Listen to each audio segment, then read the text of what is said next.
Internet s'est imposé dans l'assurance et les assureurs ne s'y sont pas trompés. Ils refondent leurs sites, multiplient les sites transactionnels et mettent en place de nouvelles fonctionnalités. Et les résultats sont au rendez-vous. La fréquentation des sites a fortement augmenté, tout comme le nombre d'actes de gestion et de devis réalisés en ligne. Un nombre de devis en ligne qui a grimpé de 70% depuis le milieu des années 2000, comme vous pouvez le voir.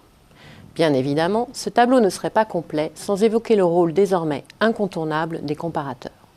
En fait, Internet s'est imposé à tous les maillons de la chaîne de valeur de l'assurance, avec deux principaux objectifs en ligne de mire, baisser les coûts et améliorer la satisfaction client. C'est d'abord dans l'avant-vente et la vente que les assureurs ont concentré leurs efforts. Aujourd'hui, c'est plus clairement dans la gestion de la relation client et en particulier dans les services après-vente. La logique est simple. D'un côté, les assureurs poussent les clients à faire eux-mêmes. De l'autre, ils recréent un sentiment de proximité avec les clients via les espaces personnels. Sans compter qu'avec Internet, les assurés peuvent faire partout, tout le temps et de plus en plus depuis n'importe quel support.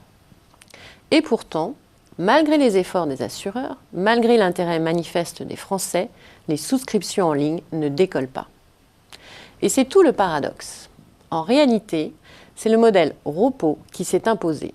ROPO pour Research Online, Purchase Offline.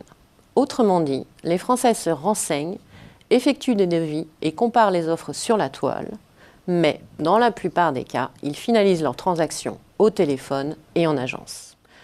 Ce graphique le montre bien d'ailleurs. Regardez, la part des autres modes de distribution, y compris Internet, stagne à 3% en assurance vie et à 2% en assurance dommage. Pour résumer, Internet reste avant tout un outil de mise en relation. Un rôle d'outil de mise en relation qu'Internet peine à dépasser. D'abord parce que les assurés ne sont visiblement pas encore prêts à franchir le pas. Je veux dire, à franchir le pas d'une relation totalement dématérialisée. Parce que le secteur de l'assurance reste trop technique, parce que souscrire un contrat est davantage une obligation perçue comme une corvée qu'un achat plaisir.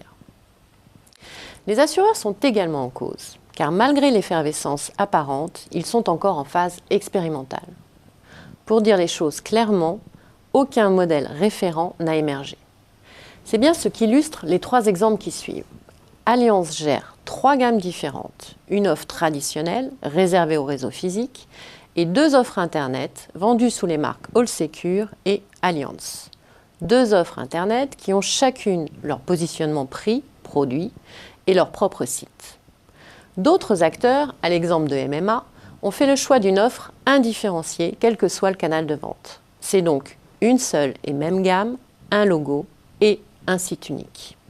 D'autres enfin, comme AXA, ont choisi de proposer tout à la fois sur un même site des offres traditionnelles et des contrats formatés Internet, sans oublier ceux de sa filiale Direct Assurance.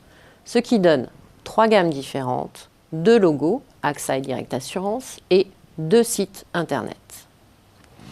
Cette abondance d'initiatives renvoie à 2 grands modèles de développement, les click and call et les click and mortar.